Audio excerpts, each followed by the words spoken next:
There is a game that many of you may be familiar with, a game that has introduced an entire generation to Greek mythology, a game that has created a character so iconic and epic that many people just assume that he must have existed within the Greek pantheon. For those of you still wondering, I am indeed referring to Kratos in the God of War franchise. God of War initially launched in 2005 on the PlayStation 2, and as fun as its fast-paced hack-and-slash combat system was, a large part of its success can be attributed to its story, allowing the player to battle against the fiercest creatures of Greek mythology and bring down the Greek pantheon itself. The story is not much more than your classic revenge and redemption story arc, but its integration of Greek mythology and the creation of a world that brings so many of the gods and monsters that people may have never heard of to life is the main reason that God of War is such a success and why it is loved by millions across the globe.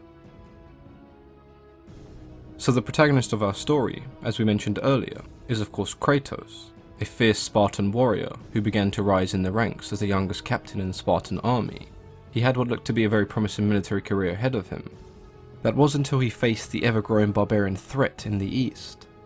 The battle itself lasted for several hours, but the sheer size of the barbarian army was too much for the Spartans to overcome. With the majority of his men slain, the young captain's career looked like it would come to a premature end.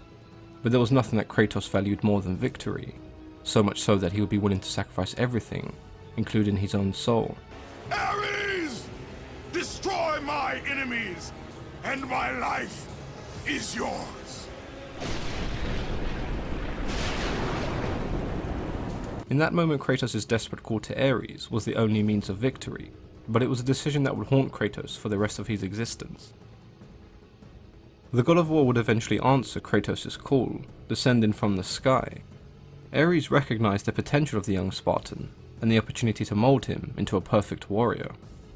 Once Kratos had pledged his life to Ares, the barbarian army were dispatched with ease, and he granted his new apprentice ultimate power.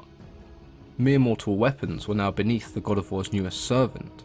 Kratos was given weapons forged in the depths of Hades, the Blades of Chaos, and they would be seared into his skin, an ever-present reminder of the oath that he had taken. He would serve Ares for many years, where he would do terrible and unspeakable things, all in the name of the God of War. In his thirst for victory, Kratos would eventually stumble upon a temple and kill all those inside. When he eventually looked down at his final two victims, they were his wife and child. It was that exact moment that Kratos knew he could no longer serve Ares. He would have to kill the god that once saved his life. The oracle that had warned Kratos not to enter the temple where his wife and child were seeking refuge then decided to curse the Spartan.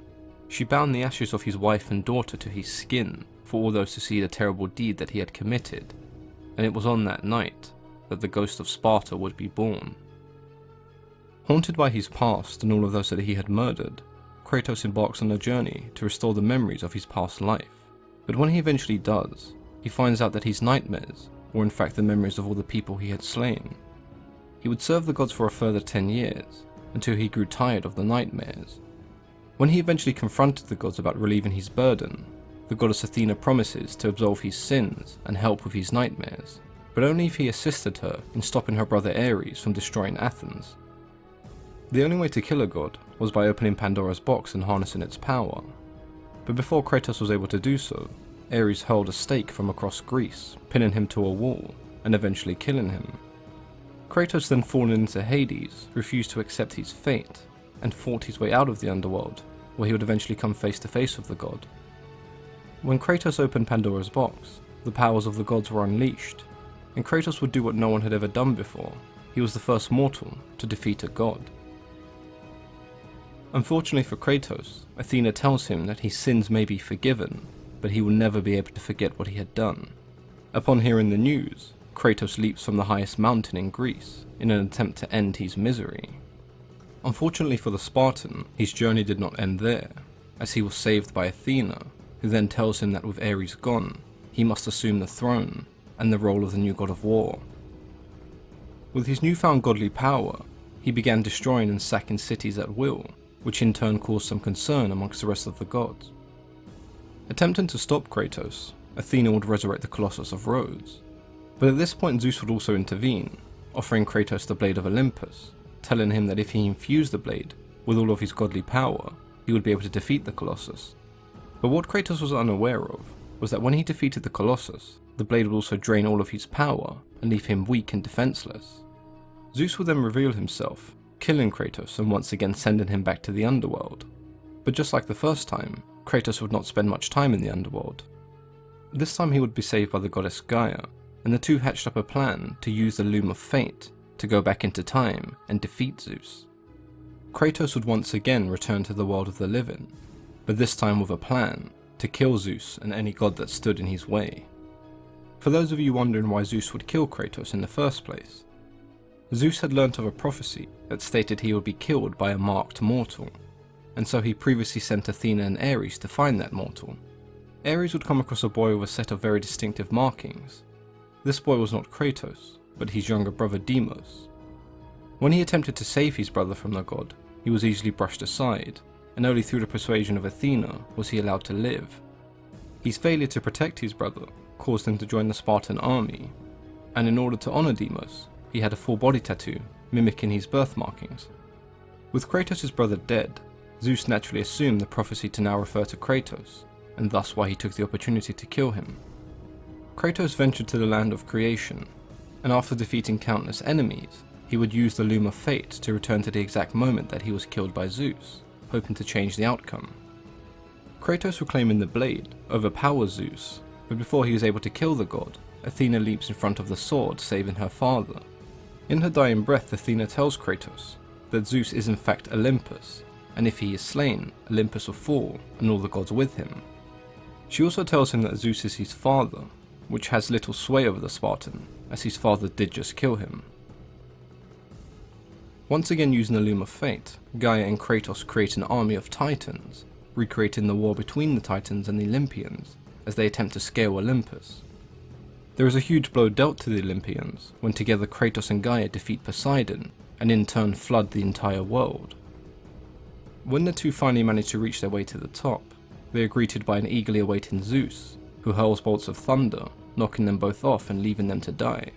But Gaia manages to hang on, revealing her true intentions and leaving Kratos to die once again. This time in the underworld, Kratos defeats Hades and learns how to kill Zeus. Just like when he killed Ares, he would need to once again open Pandora's box. But this time the box is hidden behind the flames of Olympus, which can only be extinguished by Pandora herself. When Pandora attempts to sacrifice herself, Kratos, seeing her as he would have seen his daughter, attempts to stop her, but despite his best efforts, Pandora eventually breaks free, and she is instead halted by Zeus. After a heated exchange of words, the two would once again fight to the death. This time the confrontation is cut short, when Pandora once again attempts to extinguish the flames, only to be stopped by Kratos again. When Zeus says don't fail, like you failed your family, Kratos lets go of Pandora, and the box is released. When the box is eventually opened, Kratos reveals nothing. The box is empty. With Zeus and his son looking on to the flooded world that had been engulfed in chaos, they prepared for their final battle. But Gaia, having survived earlier, has now reached the top once again and attempts to kill Kratos and Zeus. The two end up falling inside of Gaia's chest, where Kratos would impale both Zeus and Gaia's heart, killing them both. With this final blow, Kratos has now defeated all of the gods and titans, bringing an end to the Greek pantheon. But as you would expect, Zeus had one last trick, releasing his spirit from his body in the final attempt to kill his son, using the memories of his wife and daughter. After dealing with years of guilt and regret, Kratos finally overcomes himself, forcing Zeus' spirit back into his body, where he then proceeds to pummel him to death. I guess some people just have different ways in dealing with their father issues.